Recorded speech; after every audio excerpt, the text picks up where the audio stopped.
안녕하십니까. 시사라이브 불독 김사원입니다. 코로나19 사태가 2달째 이어지는 사이 4.15 총선은 한 달 앞으로 다가왔습니다. 시간이 흐를수록 둘 사이의 상관관계도 깊어지는 듯한데요. 짚어야 할 지점 놓치지 않고 바람직한 방향 잡을 수 있도록 저희도 계속 고민하겠습니다. 네, 시사라이브 불독 MBC 경남 뉴스 유튜브로도 함께 하실 수 있습니다.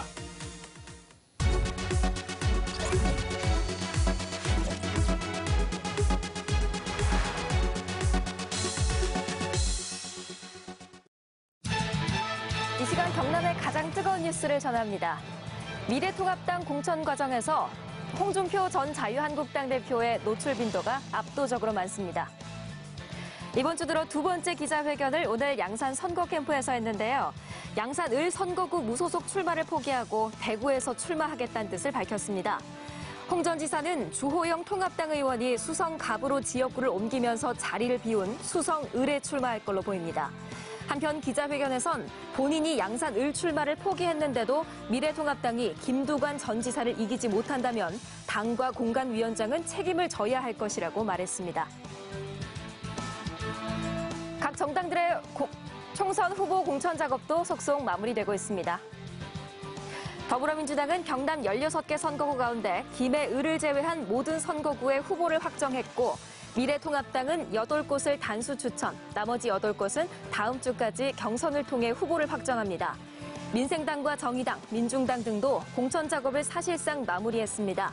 한편 미래통합당 공천에서 탈락한 예비후보들이 무소속 연대 움직임을 보이고 있는데요. 가능성은 낮아 보이지만 가시화할 경우 보수 표심 분열로 경남 총선의 가장 큰 변수로 작용할 전망입니다. 이른바 낙동강벨트로 불리고 있는 대결구도 이번 총선에서 아주 치열한 경합을 예고하고 있습니다. 비례정당 논란 속에 미래한국당은 면접을 시작했고 범여권은 각자의 길을 선택했습니다. 각 정당은 민생 회복, 정권 심판 등을 내세우며 표심 다지기를 시작했습니다. 경남 각 정당이 밝힌 목표 의석수 잠시 후 선거의 맥에서 전해드립니다. 유권자 여러분, 투표할 때 가장 중요한 점 어떤 거라고 보십니까? 정당, 후보, 아니면 공약? 출마자들이 선거 전략을 세울 때는요, 유권자들이 매력적으로 느낄 만한 그 지점이 어딘지 가장 주목합니다. 혹 정당이라는 큰 그림자에 가려서 유권자들이 어떤 공약이 필요한지 또 그 공약을 내는 이들이 어떤 인물인지 놓쳐선 안 되겠습니다. 김혜민의 타임라인이었습니다.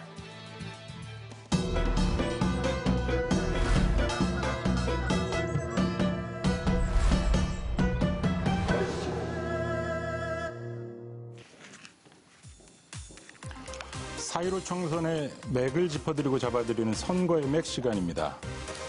장영 기자, 정봉화 기자, 김수민 시사평론가 함께합니다. 어서 오십시오. 반갑습니다. 자, 여야 대부분이 공천 작업을 마치고 지금 선거대책위원회 체제로 들어가는 시점인데요. 자, 이젠 예비 후보가 아닌 이 본선 후보를 만날 수 있습니다. 경남에는 어떤 후보들이 지금 나오는지 좀 알아보죠. 먼저 여당인 더불어민주당부터 시작해 볼까요? 네, 집권 여당인 더불어민주당이 이번 총선에서 16개 선거구 중에서 15곳의 후보를 이미 결정을 했고요. 네. 지금 딱 한 곳이 남은 곳이 김해 을 지역인데요. 예. 현역 국회의원인 김종호 의원을 컷오프를 했다가 이 이의제기를 받아들여서 경선을 하기로 했습니다. 예. 그래서 김종호 의원과 기찬수 전 병무청장이 그 시민 1,000명을 대상으로 여론조사를 통해서 후보를 결정할 예정입니다. 네, 미래통합당 상황은 어떻죠? 지난주 목요일이죠. 1차 경선 결과, 경선 전망이 나오고 2차까지 나왔습니다. 그리고 네. 이 현역 의원 4명이 뭐 살아남았다, 단수 추천됐다 이렇게 표현하는데 창원 의창의 박완수 후보, 그리고 통영 고성의 점점식 후보, 그리고 진주시갑의 박대출, 양산시갑, 윤영석 4곳이 현역들이 그대로 단수 추천이 됐고요. 예.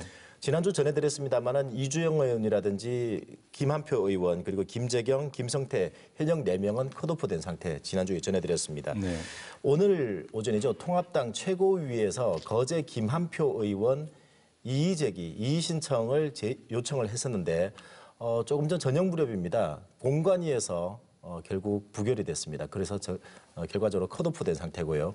이 밖에도 금요일에 추가로 경선 일정을 밝혔는데 이 김여른, 장기표, 이 전태일 재단 전 이사장을 단수 추천했고요. 그리고 네. 창원 성사는 강기훈 전 의원 그리고 최영식 후보 이렇게 경선하기로 이렇게 결론을 내렸습니다. 저희 원내 정당이 더 있죠. 정의당, 민중당은 어떤가요? 네, 진보 정당인 정의당과 민중당도 이번 총선에서 지역구 후보를 냈는데요. 예. 정의당 같은 경우는 지금 현역 국회의원인 창원 성산의 여영국 의원을 비롯해서 예. 창원 진해, 김해을, 양산을 4곳의 후보를 확정을 했고요. 예. 다음 주 중에 지역구 추가 공모를 한다고 합니다. 민중당에서도 이번에 4곳을 후보를 확정을 했는데요. 창원 성산, 창원 의창, 그리고 진주갑, 산청, 함양, 거창, 하천에 후보를 냈습니다. 원내 정당 아니더라도 혹시 그 밖에 정당에서 후보 낸 곳 있나요? 네, 우선 그 자유공화당 있죠. 그 경남에 5곳 예비 후보 지금 등록을 했었는데 창원 의창 성산 있고요. 진주을, 통영 고성, 그리고 산청 함양 거창 합천도 있습니다. 박근혜 전 대통령 옥중 편지 공개가 되면서 이들 후보들 활동에 굉장히 뜸해졌다고 하고요. 이 밖에도 민생당이 있죠. 이 바른미래당, 대한신당, 민주평화당 통합해서 만든 당인데 현재 성산 그리고 이 의창 2곳에 예비후보 등록해둔 상태입니다. 당에서는 전략공천이라고 하는데 실제로는 매번 반발 많은 것 같아요. 이번에도 예외는 아니고. 자, 공천 탈락이 아니다, 배제다 이런 홍준표 후보 얘기부터 좀 들어보는 게 어떨까 싶네요. 지난 3월 9일이죠. 이 컷오프에 반발해서 양산을 공천해달라. 그래서 황교안 대표가 직접 입장을 밝혀달라고 했는데 오늘 기자회견 했습니다. 대구 간다라고 했는데 기자회견 장면 함께 보시죠.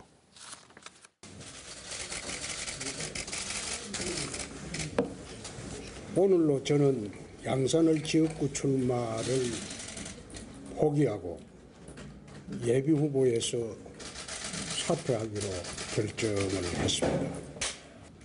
이번 양산을 공천은 기망에 의한 공천이고 기망에 의한 막천이고 상대를 이롭게 하는 이적 공천이라고 생각합니다.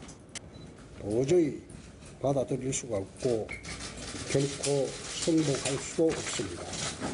그래서 양산을 무소속 출마를 깊이 검토했으나 이 역시 상대방 후보를 도와주는 꼴이 될 수 있기에 제가 다른 지역으로 옮기기로 했음을 말씀드립니다. 대구로 가겠습니다. 대구로 가겠다고는 했는데 대구 어디로 간다는 얘기를 지금 안 한 거죠? 네. 자당은 현역이 없는 곳이라는 말까지는 했는데요. 이 때문에 대구 수성을을 사람들은 받아들이고 있습니다. 수성을은 지금 현재 주호영 의원 선거구인데 주호영 의원은 이번 그 수성갑으로 전략공천에서 자리를 옮긴 상태가 됐죠. 네. 그래서 이제 이 대구 이 수성을 같은 경우는 굉장히 대구 중에서도 보수 성향이 강한 곳인데 홍 전 대표 같은 경우는 이번 선거 과정에서 여러 번 이사도 많이 했습니다. 그리고 옮겨 다닌 적도 많았는데 네. 어떤 과정들이 있었는지 영상 준비해 봤습니다. 2026년도 발판으로 하는 경우도 있지만 네. 정치를 마무리하는 시점에 왔기 때문에 마지막으로 고향을 위해서 헌신을 하겠다. 여기서 마무리 짓겠다. 나는 양산으로 합니다. 무소속이 아닌 정당한 절차를 거쳐서 공천 심사를 해서 경선이라도 좋습니다. 대구로 가겠습니다. 대구는 12개 지역구가 정서가 똑같습니다. 정치적 부담이 없고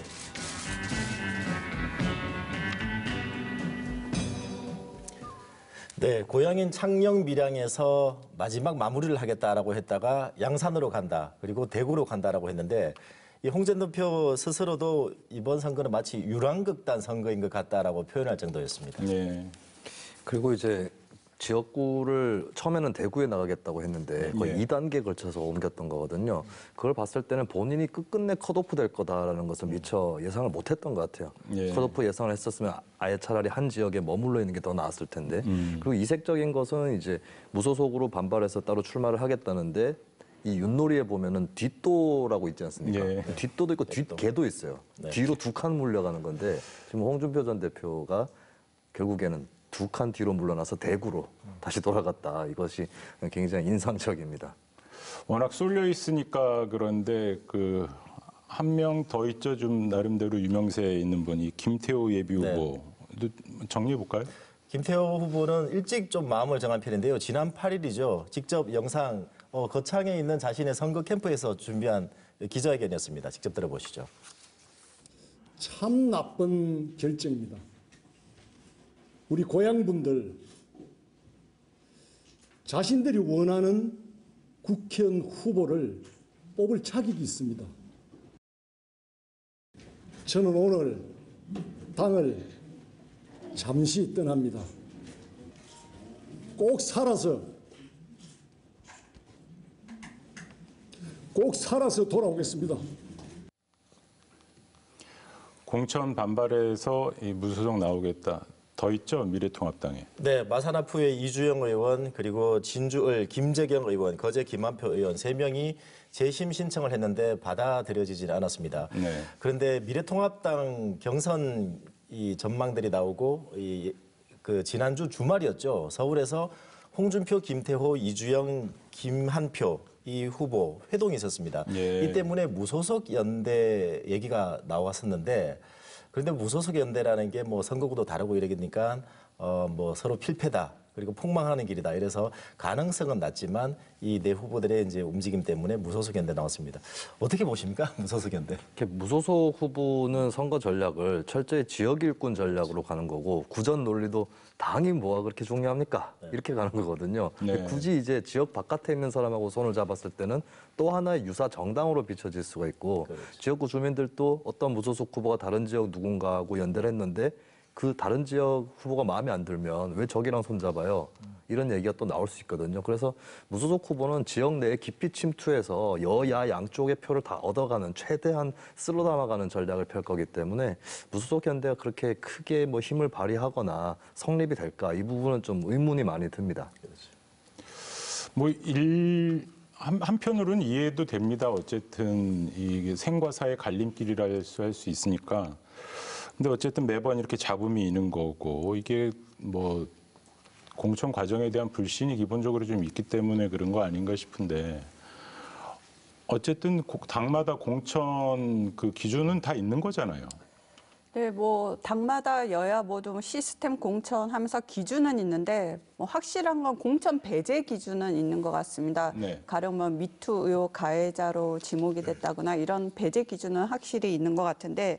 근데 이게 공천이라는 게 실제로 이제 당선 가능성을 가장 우선으로 보니까 전략 공천이라는 이름으로 예외가 너무 많은 것 같습니다. 일단 그래서 혁신 공천이 좀 안 되는 것 같고요. 더불어민주당만 보면 청년 여성 우대하고 현역 의원들 반드시 경선하겠다 했지만 사실 지켜지지 않았습니다. 청년 정치 늘리겠다고 했는데 현재 지금 공천 결과만 보면 30, 40대가 10%밖에 안 됩니다. 그리고 여성 목표 30% 잡았는데 현재는 13%에 불과합니다. 미래통합당 상황은 어떤가요? 민주당에 비해서 미래통합당은 그나마 약속 정도는 지켰다 이렇게 볼 수 있는데요. 아, 그런가요? 뭐 자유한국당 시절에 이런 얘기했죠. 개혁 공천하겠다 해서 지역구 현역 의원 33% 컷오프 이런 얘기도 했었고요. 그리고 현역 50% 뭐 교체, 물갈이 이렇게 표현도 했는데 지금까지 경선 과정만 보면은 미래통합당 같은 경우는 지역구 현역 의원이 37%가 지금 컷오프가 된 상태입니다. 경선 결과 전국적으로 다 그렇습니다. 전국적으로. 네네. 그런데 이게 경선 결과에 따라서 이 수치는 더 올라갈 가능성이 있다는 얘기죠. 아, 그렇군요. 그런데 미래통합당 같은 경우에는 이 부분 말고 여성과 청년에 좀 주목해 볼 수가 있는데요. 이 미래통합당이 여성 후보를 공천하기로 한 곳이 전체 253개 선거구 가운데 19곳입니다. 퍼센트를 보면 7.5%에 불과하고요. 경남에는 지금 29명의 지금 예비 후보, 경선 후보들이 있는데 그중에 진해 김영선 전 의원을 제외하고는 전부 남성 후보입니다. 여전히 미래통합당은 여성 후보 진입 장벽이 높다 이렇게 볼 수 있겠습니다. 여성뿐만 아니라 이제 청년 후보에 대해서도 이번에 성과가 있었는가 여기에 대해서 좀 의문이 있는 것이 이제 청년 벨트라고 해서 수도권 일부 지역을 청년들끼리만 경선을 해서 공천을 하거나 아니면 전략 공천을 한다. 네. 이렇게 설정이 돼 있었거든요. 하지만 그 지역구들을 잘 살펴보면은 험지에 가까운, 그러니까 좀 심하게 얘기하면은 이제 버리는 지역구를 준 거 아니냐. 물론 이제 거꾸로 얘기해서 이 지역구에서 그 청년들이 살아 돌아온다면 그건 또 얘기는 달라질 수 있겠지만 공천 과정에서의 배려는 아직까지 좀 부족한 것이 아니었는가. 진짜 당선이 유력한 지역구 몇 군데를 주는 그런 공천은 별로 눈에 띄지 않았고 남은 건 이제 다선 의원을 컷오프하는. 네, 그거 정도가 굉장히 크게 인상적으로 남았을 뿐인데 다른 좀 구체적인 속살들 이런 것들은 더 면밀히 살펴봐야 될 것 같습니다. 네, 공천 그러면 이제 공직선거 후보자 추천 이 줄임말이기도 하고요. 이 사전적으로는 여러 사람의 합의에 의해서 사람을 추천한다는 뜻인데 이 공천 제도라는 게 언제부터 이렇게 좀 시작된 거죠? 뭐 정당 정치 역사와 함께 한다고 봐야 될 것 같은데요. 네. 근데 한국의 그 초대 뭐 국회의원 선거부터 해서 보면은 그때 당시는 이제 지역구에서 각자 좀 알아서 하시오. 예, 어느 당 후보 이런 건 걸려 있지만 네. 좀 지역에서 후보들이 알아서 하는 그런 선거 체제였다면 이제 한국 전쟁 거치고 나서 자유당 정권 때에 자유당 집권 여당이었죠. 그때 공인 후보자라고 해서 발표를 한 적이 있습니다. 이 사람들이 후보자. 우리 편이요라고 한 거고 또 약간 공인 후보자에서 살짝 벗어나는 개념인데 이쪽도 우리 후보로 쳐주세요. 뭐 이런 개념도 같이 있었어요. 근데 이게 확실하게 굳어진 거는 이제 60년대 박정희 정권 때부터인데 그때는 이제 심지어는 무소속 후보의 출마가 금지되는 이게 사실 민주적인 법은 아닙니다만은 그렇죠. 예, 그렇게 이제 공천 제도가 좀 경직된 방향으로 굳어지기 시작을 했고 또 그때는 이제 또 박정희 당시 대통령이 사실상 여당의 지도자를 겸하고 있었기 때문에 예, 그래서 결국에 이제 뭐 당헌에도 보면 김종필 전 총리가 구상을 했던 당헌이라고 볼 수 있는데 공천권은 당 총재에게 있다. 이런 식으로 또 명시가 되기도 했었습니다. 그래서 이제 요즘에는 대통령이 뭐 직접적으로 공천을 휘두르기는커녕 공천에 조금 개입하면은 굉장히 이제 이슈가 되는 그렇죠. 예. 논란이 되는 그런 상황인데 과거까지만 해도 이 청와대 대통령하고 당하고는 분리를 해서 생각을 할 수가 없었던 것이죠. 네. 그래서 이제 옛날 사진에도 보면은 박정희 대통령이 공화당 총재 시절에 여당 후보자들에게 직접적으로 공천장을 주면서 합법 테두리 내에서 선전 분투해서 다수가 당선되어야 할 것이다. 유신 이념의 구현을 소망한다라고 얘기를 했습니다. 요즘 같으면 이거 선거 개입이다라고 바로 얘기가 나오는 그렇죠. 그런 풍경이었습니다. 그럼 그때와 비교하면 좀 나아졌다고 해야 되는 건가요?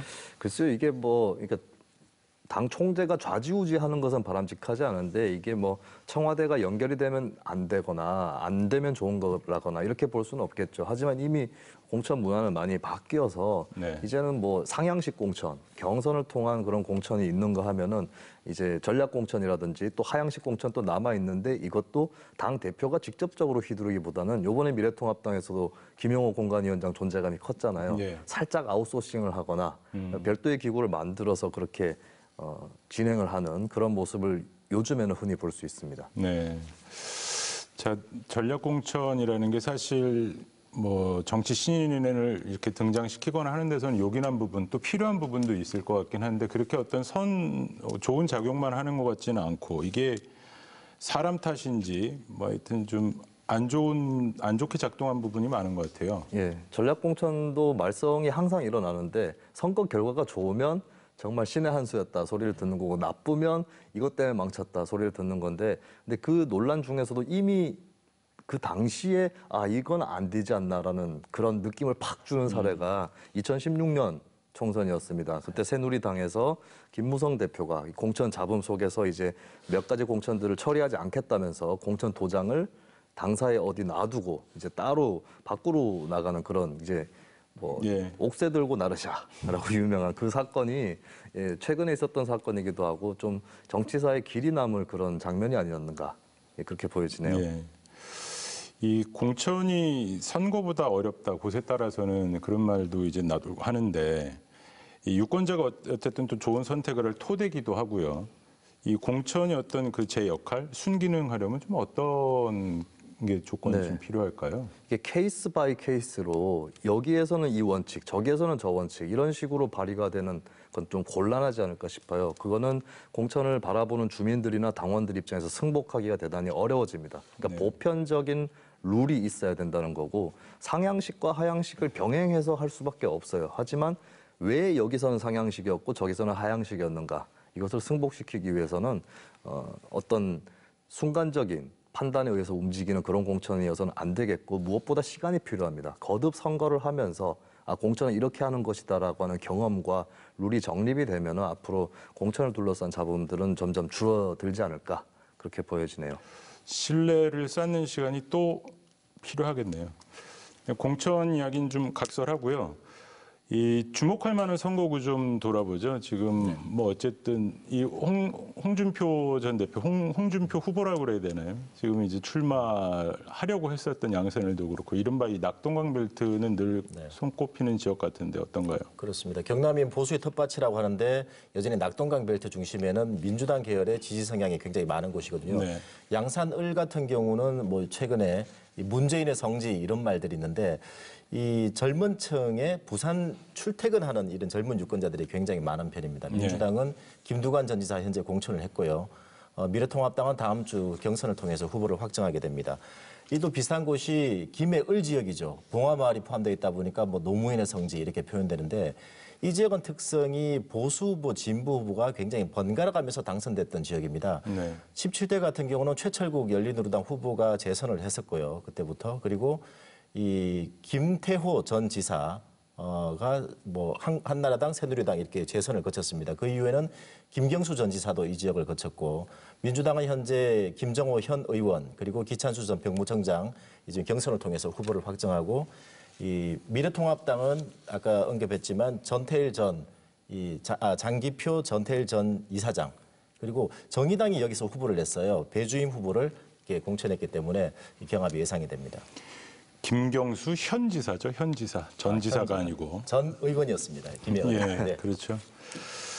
자, 민주당 계열 지지율이 어쨌든 높았던 이 낙동강 벨트 이번에도 유효할까요? 어느 정도 기본은 있다고 봐야 될 겁니다. 젊은 인구가 비교적 많고 또 신도시 지역이다. 이건 구조적으로 낙동강 벨트를 뒷받침하는 그런 요인이 될 것이고 예. 그리고 현재 뭐 국면이나 최근 몇 년간의 정치 흐름을 봤을 때 예를 들면 민주당이라든지 이쪽을 지지하는 유권자가 갑자기 미래통합당 지지로 옮겨가는 것은 좀 힘들어 보여요. 아직까지는. 네.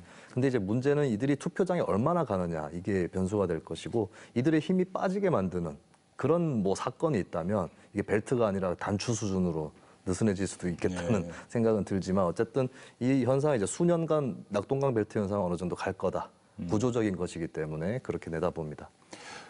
정봉화 기자가 뭐 이렇게 좀 꼽아볼 수 있는 주목할 만한 선거구 어떤 거죠? 저 역시 창원 성산구를 꼽겠습니다. 역시. 이 창원 성산구 같은 경우는 2004년도에 그 17대 총선에서 권영기 전 민주노동당 대표가 진보 정당으로서는 처음 국회에 입성하면서 진보 정치 1번지라는 그 전국적으로도 유명한 선거구인데요. 그 이후에 4번의 총선에서 3번이 진보 정당 후보가 당선이 됐습니다. 그렇죠. 예. 그 당선 이면에는 후보 단일화를 통해서 진보 대 보수 1대1 대결 구도가 생겼을 때 당선이 했고 단일화 논의가 깨졌던 2012년도 19대 총선에서는 새누리당 당시 강기훈 후보가 당선이 됐었는데요. 근데 이번 총선에서 지금 민주노총 출신 후보가 3명이나 나와가지고 후보 단일화 논의가 또 최대의 관건이 됐건 핵심 쟁점이 될 것 같습니다. 그렇죠. 3명이라면은 이제 여영국 현 의원, 정의당 의원. 네, 그리고 저 민주당에서 이흥석 후보가 나왔고 민중당의 서경철 민중당 도당위원장이 지금 나왔습니다. 그러게요. 뭐 이른바 진보 단일화로 해가지고 이기고 또 그렇지 못했을 때 지고 했는데 그 과정에 우여곡절도 많고 진통도 많았단 말이죠. 네. 이번에는 어떨 것 같아요? 지금 엊그제 그 민주노총 중심으로 경남 노동자 선거대책본부가 출범을 하면서 첫 번째 이제 권고한 것이 정의당의 여영국 의원과 민중당의 서경철 후보의 후보 단일화를 권고를 했습니다. 그래서 내일 단일화 논의를 1차 한다고 하는데 논의가 쉽지는 않을 것 같습니다. 네. 특히 이번에 이제 민주당 이흥석 후보까지 나와서 그 3자 단일화 논의 구조까지 이어질지가 주목되는 그런 부분입니다. 예, 좀 보죠. 서부 경남 쪽 주목할 만한 곳 있나요? 뭐 산청, 함양, 거창, 합천 꼽겠습니다. 이 합천이 20대 총선부터 이 지역에 이제 편입이 됐었는데요. 네. 이 지역에는 뭐 올드보이의 대결이다 이런 말도 있는데 현재 신성범 의원, 전 의원 그리고 강석진 현 의원이 이제 경선을 하게 됩니다. 그런데 이 지역이 특이한 게요. 반보수 지지층이 한 20% 정도가 늘 상존해왔던 지역입니다. 그러면 이 단일화된 후보와 그다음에 김태호 무소속 후보가 만약에 이제 보수표를 양분했을 경우에 약간 변수가 생길 수 있는 선거구라고 볼 수 있겠습니다. 네. 뭐 경선 남아 있고 합니다만은 곳에 따라서는 어떤 대진표가 어느 정도 윤곽을 잡아가는 것 같습니다. 이 장 기자가 각 당 이번 목표 의석수 쭉 들어왔죠. 네, 선거 때마다 뭐 각 당에서는 사활을 건다, 최선을 다한다, 목표 의석수 이 정도라고 얘기하는데요. 이번에도 원내 정당 모두 공평하게 취재를 해봤습니다. 들어보시죠. 총 16개 선거구 중에서 과반 이상의 승리를 기대하고 경남 16개 선거구 모든 선거구를 필승하리라고 저희는 확신하고 있습니다. 창원 성산구는 당연히 재선을 목표로 두고 있고 반드시 당선될 거라고 생각을 하고 있습니다. 경남에서 8만 표 득표 그리고 4명의 지역구 후보 당선을 목표로 하고 있습니다. 세석을 목표로 하고 있습니다. 그것도 창원에서 돌풍을 일으키고자 준비 철저히 해서 창원에서 돌풍을 일으킬 수 있도록 하겠습니다. 말하는 대로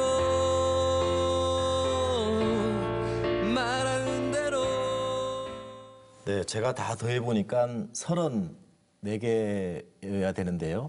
경남의 선거구가 16개인데 2배 이상 16개군요. 네. 되는 결과입니다. 예, 목표니까요. 뭐 그럴 수 있는 거고. 네. 이게 어쨌든 지금 일정 보니까 다음 주면 지역구 대진표가 다 완성이 되겠네요. 그렇습니다. 예, 세 분 말씀 잘 들었습니다. 고맙습니다. 감사합니다. 감사합니다.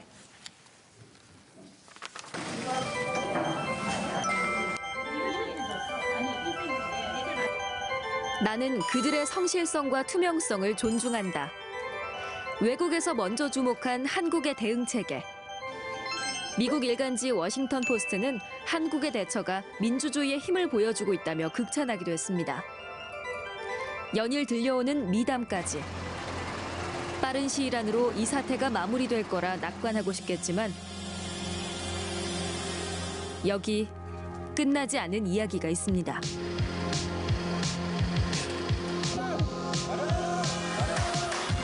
경남의 학교 비정규직 노동자들이 코로나19 사태로 개학이 연기되면서 생계에 이중구를 겪고 있다면서 경남교육청에 대책을 요구했습니다. 안길이 진짜 막막합니다. 특수고용직 노동자들의 생계는 더 열악해지고 있습니다. 업무량이 굉장히 늘어남에 따라서 피로도가 누적되고 면역력이 굉장히 떨어져 있는데 사측에서 지급한 마스크가 딱 한 장이 있습니다. 노동복지의 안전망에 완전한 사각지대에 있기 때문에 지금과 같은 재난 위기 시기 이분들은 완전히 고립되는 거죠. 마스크로는 결코 담보할 수 없었던 누군가의 생존권. 마산의료원과 국민마산병원이 코로나19 환자를 치료하기 위해서 외래 진료를 중단했습니다. 좀 안타까운 부분이고요. 기존의 환자분들은 전원하신 분들도 많이 계시고 퇴원하신 분들도 계시고 Parasite. 엄중한 코로나19 사태 속 꿈처럼 느껴졌던 낭보.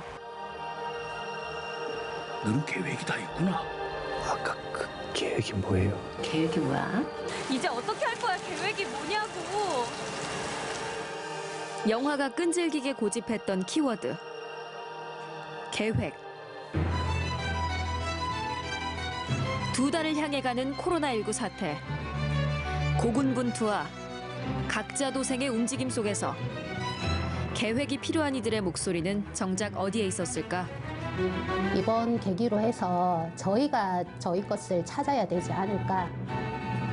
자생을 위한 누군가의 간절한 계획이 헛되지 않으려면 사회보장이나 안전망 같은 것들을 어떻게 좀 더 구축을 해서 이런 상황에 있어서도 모든 사람들이 대비할 수 있도록 할 것인지에 대한 논의들을 빠르게 해나가야 되지 않을까 싶습니다.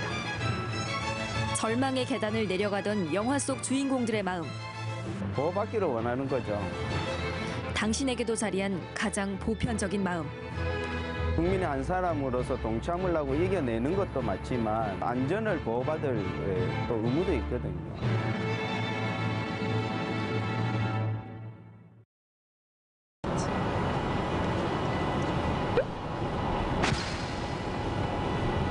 안녕하십니까. 낙제점이죠. 거의 빵점에 가깝다고 봐요.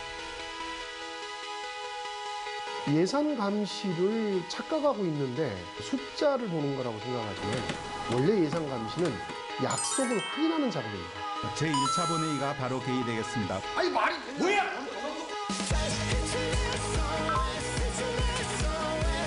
물어봐야 됩니다. 그 돈 거기다 그렇게 쓰는 게 맞습니까?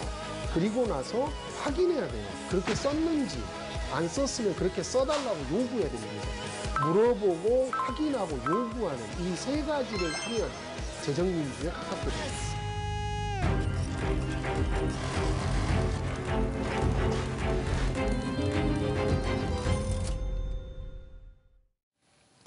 시사 라이브 불독 함께하고 계십니다. 예, 앞서 콤마 영상에서도 보셨지만 지금 어렵고 힘든 분들이 더 어렵고 더 힘들어지는 상황인데요. 이런 상황에서 지금 떠오른 이슈가 있죠. 예, 재난 기본소득입니다. 이 머니독 이 첫 순서인데 첫 시간인데요. 오늘 이 주제로 이야기 좀 나눠보도록 하겠습니다. 함께하실 분들 소개하겠습니다. 이 공익재정연구소 이상석 소장님 나오셨고요. MBC 경남의 이상훈 기자 함께합니다. 반갑습니다. 반갑습니다. 자, 이 납세자의 피 같은 세금 어떻게 쓰는지 감시한다 이런 차원에서 코너 이름 머니독으로 지었는데요. 소장님 어떠세요? 네, 저는 좀 마음에 듭니다. 왜냐하면 제가 한 20년 정도 지방 예산을 감시를 했었는데요. 네. 또 제 별명 여러 개 중에 하나가 바로 불독이거든요. 그래서 이해됩니다. 지금 일찍 올 줄 알았는데 이 코로나 때문에 좀 늦게 이렇게 얼굴을 뵙게 됐습니다. 비추게 됐습니다. 네. 앞으로 열심히 하고 지금까지 잘 썼는지 좀 확인을 철저히 하도록 하겠습니다. 예, 고맙습니다. 우리 이상훈 기자 뉴스하고 또 출연하는 건데 오늘 두탕 뛰고 있습니다. 지금 제가 뭐 외모가 불독스럽다는 평가는 받고 있지 못하지만 그래도 열심히 한번 해보려고 합니다. 이 세트를 보니까 확실히 다르네요. 같은 직원인데 왜 부러운지 모르겠습니다. 제가 뭐 어쨌거나 집에 물 새는 거는 좀 고치지 못해도 제가 낸 세금 그리고 우리가 낸 세금 잘 쓰여지고 있는지 이거는 소장님하고 함께 열심히 확인하고 또 고발하도록 하겠습니다. 네, 두 분의 맹활약 기대하겠습니다. 자, 사실 재난기본소득 이야기도 결국은 우리가 낸 예산 이야기입니다. 정치적 합의가 또 필요한 문제이기도 하고요. 그래서 알아보도록 하겠습니다. 자, 재난기본소득이 논의가 진행된 과정부터 이 기자가 좀 정리를 해주시죠. 마침 제가 지난 일요일에 근무였는데 김경수 도지사가 이 코로나19 관련해서 브리핑을 10시로 예정을 잡았다가 2시로 연기를 했습니다. 예. 그러더니 2시에 크게 질렀습니다. 어떤 내용인지 먼저 보시죠. 시장 꼴로 죽었다 해라 전에 시장. 모든 국민에게 재난 기본소득 100만 원을 일시적으로 지원할 것을 정부와 국회에 제안합니다. 재난 기본소득으로 올해 투자하게 되면 경기 활성화를 통해 늘어나는 조세 수입이 약 8 내지 9조 원에 이를 것으로 추정하고 있습니다. 재난 기본소득은 단순한 현금 복지가 아닙니다. 하루하루를 힘들게 버티고 있는 서민들의 희망이 될 투자입니다.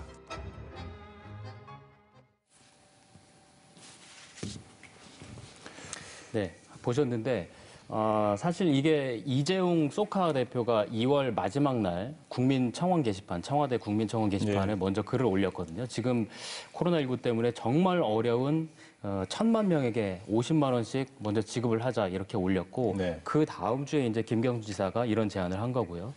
뭐 박원순 서울시장이나 이재명 경기도지사가 적극적으로 호응을 했죠. 그런데 미래통합당에서는 아주 극렬하게 현재 반대를 하고 있습니다. 이준석 최고위원 같은 경우는 1인당 이제 100만 원이면 51조나 되는 돈이 필요한데 그거면 경부고속도로 3번이나 깔 수 있다. 이거는 뭐 미래통합당으로 봐서는 거의 지금 민주당 쪽에서 선거를 앞두고 현금 살포하자 뭐 이런 거 아니냐, 포퓰리즘이다 뭐 이런 쪽으로 비판을 하고 있습니다. 근데 재밌는 건 3월 2일 날 이제 황교안 미래통합당 대표 같은 경우는 한 기업인이 재난 기본소득을 제안을 했는데 이 정도의 과감성 있는 대책이 좀 있어야만 우리 경제에 특효가 있을 거라고 생각한다. 이렇게 공감하는 듯한 발언을 했거든요. 그런데 지금은 쑥 들어갔습니다. 그게 이재용 대표에 그렇죠. 있고 나서 한 거였죠. 네, 맞습니다. 뭐 이게 근데 어쨌든 공짜라서 좋을 수도 있지만은 세상에 공짜가 어디 있어 이런 느낌도 있고. 그렇죠. 네. 이렇다 보니까 국민들의 어떤 반응도 좀 차이가 있는 것 같아요. 그렇습니다. 뭐 딱 한 번이지만 이제 갑자기 정부가 100만 원을 그냥 줘버린다고 하니까 좀 당황스러운 면도 조금 있는 것 같습니다. 어떤 분들은 정말 지금 월세도 못 내고 너무 급하니 필요하다 이런 의견도 있으시지만 반면에 국가 재정 거덜나지 않느냐 또 뭐 이거 줬다가 뺏는 거 아니야? 이렇게 생각하시는 분도 계시거든요. 그래서 이제 오마이뉴스가 리얼미터에 의뢰를 해서 지난 3일에 전국의 성인 남녀 500명을 대상으로 해서 여론조사를 했습니다. 지금 그래프 나오고 있는데요. 그 응답자의 47.3%가 반대, 그리고 찬성은 42.6%입니다. 10.1%가 이제 모르겠다 또는 무응답이었는데 이게 표본 오차가 95% 신뢰 수준의 플러스 마이너스 4.4%포인트거든요. 그러니까 8.8% 이내이기 때문에 지금 분석하자면 이건 찬반이 일단 팽팽하다 이렇게 보면 될 것 같습니다. 근데 지금 여태껏 보면 기본소득 네트워크하고 기본소득당에서 계속 기본소득에 대해서 이야기를 했었거든요. 네, 주목받지 못했을 뿐이죠. 그렇습니다. 근데 29일에 이재용 대표가 발언을 하고 3월 3일에 조사를 했다라고 하면 3일 만에 이렇게 국민적 관심도 올랐다는 건 역으로 생각해 보면 국민의 삶이 그렇게 힘들다라고 하는 걸 반증하는 거거든요. 언제 우리가 이런 거에 대해서 학습할 수 있는 기회가 있었겠습니까? 그래서 지금 아마 오늘 내일 사이에 돌려보면 또 다른 이야기가 나올 것이다. 물론 전제는 기본소득에 대한 완전하고도 완벽한 정보와 자료를 좀 준 다음에 해봐야 될 필요는 있겠죠. 말씀하신 대로 이제 기본소득과 이제 재난 기본소득이 재난 기본소득을 붙여놨는데 이게 말 자체는 어렵지 않아서 뭐 익숙한 것 같기도 하면서도 굉장히 낯선 개념들. 일단 개념 정리가 좀 필요할 것 같아요. 기본소득. 기본소득 먼저. 제가 선생님 모드로 잠깐 가야겠네요.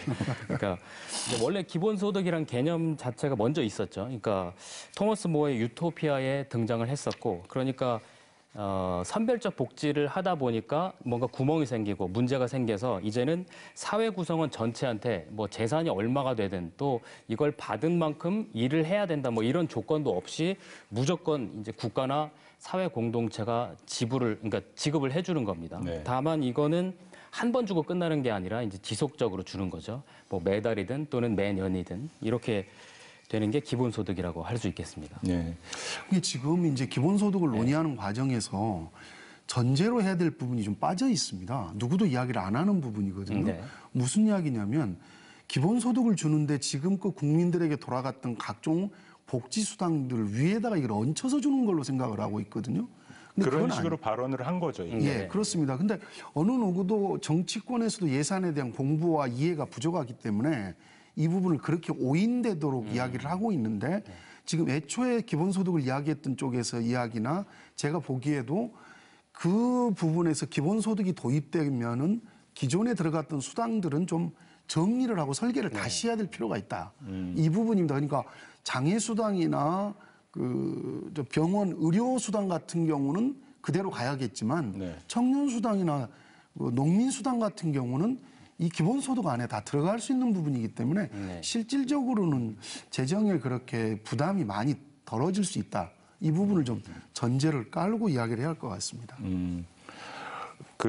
일단 여기서 짚어야 될 게 이제 소장님께서 말씀하신 거는 기본소득 개념에 대한 설명을 해주셨던 거고 지금은 어쨌든 이제 이 재난 시에 이 기본소득이란 말을 지금 차용을 한 거 정도로 이제 이해가 돼요. 네. 저는. 네, 그렇죠? 그렇습니다. 예. 그래서 재난 시에 모두에게 지급한다라는 차원에서 이게 이제 그런 기본소득적인 성격을 갖는다라고 하는 것 같은데 그렇게 이해를 하면 되는 건가요? 네, 재난 때문에 지금 소득도 없고 뭐 일자리도 사라졌고 생계도 어려워진 국민들이 그럼 이걸 오롯이 내가 개인적으로 감당을 해야 되느냐? 그렇지 않죠. 국가가 있으니까 지금 정부가 딱 한 번 일시적으로 직접 모든 국민에게 지급을 해주는 겁니다. 지금 제안한 이 100만 원 같은 경우는 한 가족이 만약에 아버지, 어머니, 아들, 딸 이 4명이 있다고 하면 한 가정에 400만 원이 이제 지급이 되는 거죠. 한 번, 그렇죠. 한 번이죠.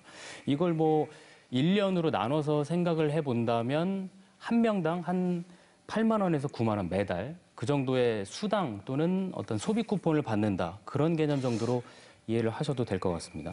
그건 이제 지금 방법의 문제일 테고 네. 이게 어쨌든 이렇게 하자는 거는 무슨 기대되는 효과가 있기 때문에 그럴 건데 그렇죠. 하자는 쪽에서는 네.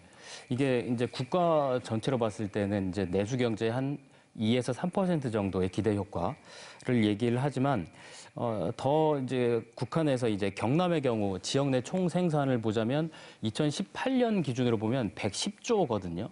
네. 지역 내 총 생산이. 그런데 이 경남도민 350만 명한테 100만 원씩 지급을 했을 경우에 이제 3.5조 정도의 이제 소비할 수 있는 여력이 이제 생기는 겁니다. 그렇다 보면 전체적으로 내수 경제 한 3% 정도는 증가할 것으로 긍정적으로 전망을 하는 쪽이 있습니다. 물론 이게 이제 추가적인 어떤 대내외적인 상황들이 변수가 별로 없을 경우 아주 좋게만 볼 경우 그렇다는 겁니다. 그리고 이제 이 기본적으로 국가나 지방 정부가 재정을 투입했을 때는 두 가지 효과가 또 있습니다. 네.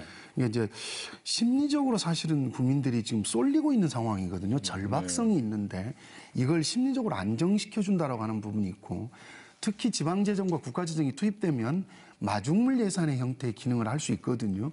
그러면 지방 정부 쪽에뿐만이 아니라 이 기업들 쪽에서도 투자를 해서 경기가 다시 살아날 수 있는 그런 근거를 만들 수 있다는 데 대해서 두 가지 의미가 좀 덧붙여질 수 있을 것 같습니다. 네. 조금 전에 제가 말씀드린 쪽이 이제 찬성하는 쪽에 이제 주장의 근거가 되는 것들이고 반대하는 쪽은 역시나 이제 재정이 부담이 된다. 그 돈 어디서 마련하느냐 뭐 이런 쪽으로 반대를 하잖아요. 제가 양쪽 전문가들 인터뷰를 해봤는데 화면 먼저 보시죠. 대한상공회의소 박용만 회장도 이런 얘기를 했어요. 추경을 하려면 한 40조 정도는 해야 지금의 경제 어려움을 좀 이겨낼 수 있다. 51조 원 지급한 다음에 상당 부분 또 한 30~40%는 환수하는 세금으로 다시 그런 부분이 있다고 하면 40조 추경을 경제계에서 얘기하는 데 있어서 비교해 보면은 그렇게 큰 차이가 사실은 나지 않는 것이고요. 재원 마련은 그렇게 크게 어렵지 않을 것으로 보는데 1년에 연기금을 우리가 운용하고 있는 게 700조 원이 넘습니다. 국내의 국채를 사들여서 안정적으로 운용하는 또 그것이 이제 연기금의 공적 활용에 대한 부분이기 때문에 그런 여러 가지 옵션을 우리가 고려할 수 있다고 봅니다. 늦어도 상반기 안에는 이런 부분들이 좀 결정이 나야 된다고 보고요. 저는 20대 마지막 국회를 열어서 이런 부분을 이제 총선 이후에 논의하는 것도 굉장히 중요하다 이렇게 생각이 됩니다.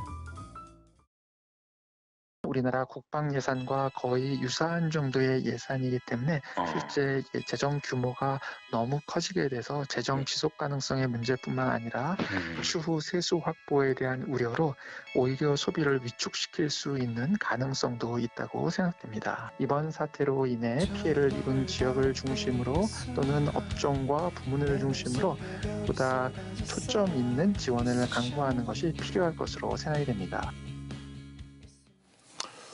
예, 이상석 소장님께서 이제 예산 전문가시니까 앞서서 제 느낌으로는 이 재난 기본소득에는 좀 찬성하는 듯한 그런 어떤 의견을 말씀해 주신 것 같은데 그럼 실제로 동의하시는 건지 이 재원 마련이 가능하다고 보시는 건지. 네, 그렇습니다. 경로를 통해서 말씀을 좀 드리면 재난 기본소득을 지금 도입해서 급한 불을 좀 끈 다음에 네.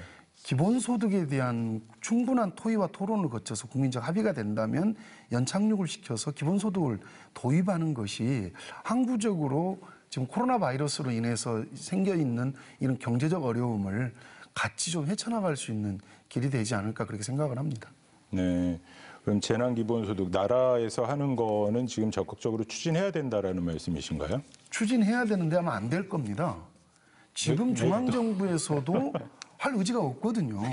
할 의지도 없고 당도 마찬가지고 지금 아시겠습니다만 20대 국회가 얼마나 엉망입니까? 20대까지 오는 국회 중에 제일 엉망이다라고 하는데 과반수를 가지고 있어서도 마음대로 정책도 펼치지 못하는 저 당이 있고 사사건건 반대만 일삼는 당이 존재하는 한 기본소득이 아니라 어떤 좋은 정책이 와도 사실 불가능할 겁니다.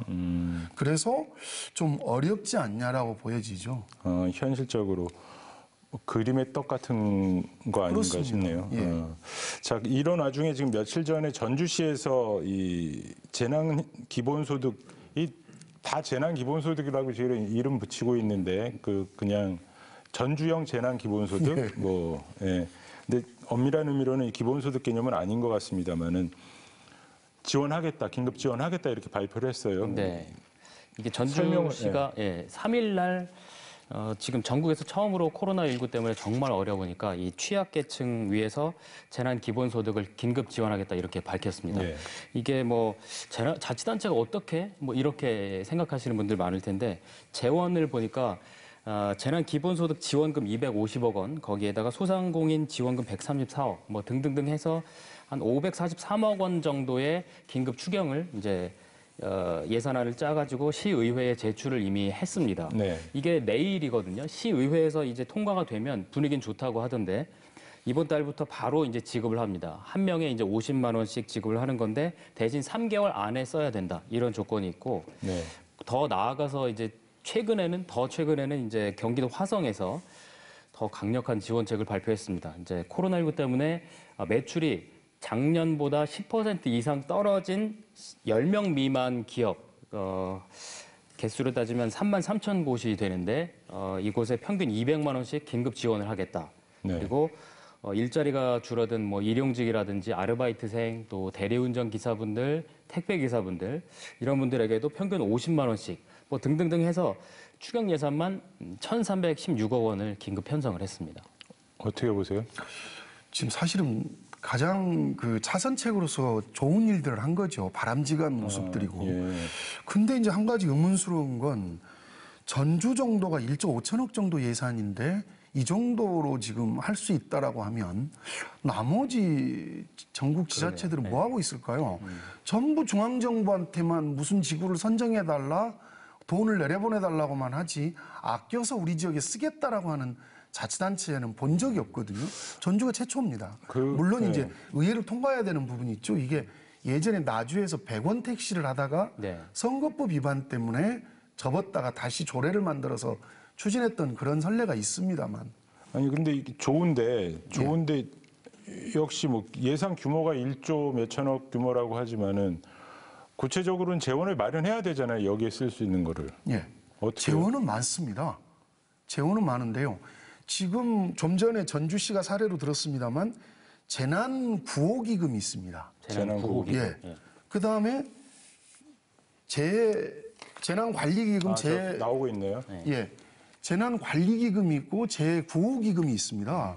그리고 또 예비비도 있고 예비비는 아니 근데 재난관리구호기금 이런 거는 의회 의결을 거쳐야 되는 그냥 임의로 쓸 수가 없잖아요. 원래는 그랬습니다. 근데 지난 2월 27일에 행안부가 이 관계를 터버렸습니다. 이걸 코로나 바이러스 대책기금으로 써도 된다. 의회 승인을 받지 않아도 된다라고 해버렸죠. 근데 지금 보니까 대구 같은 경우는 약 지금 보시면 대구가 3천억 정도가 있는데 지금까지 280억 썼다는 겁니다. 그래놓고 중앙정부한테 돈 내놔라고 지금 악을 쓰는 거 아닙니까?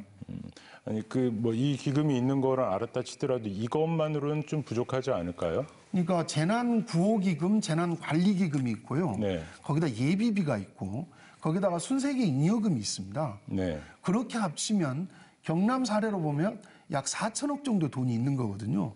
근데 그 돈뿐만이 아니라 각 지자체, 경남 같으면 18개 시군에 또 이 돈이 다 있습니다. 순세계 잉여금, 재난관리기금, 재구호기금, 예비비까지. 그러면 경상남도가 경남 18개 시군 군수들과 모여서 이걸 논의를 해야겠죠. 지원을 할 테니 하자라고 해야 되는 건데 지금 경남은 중앙정부만 쳐다보고 있는 거죠.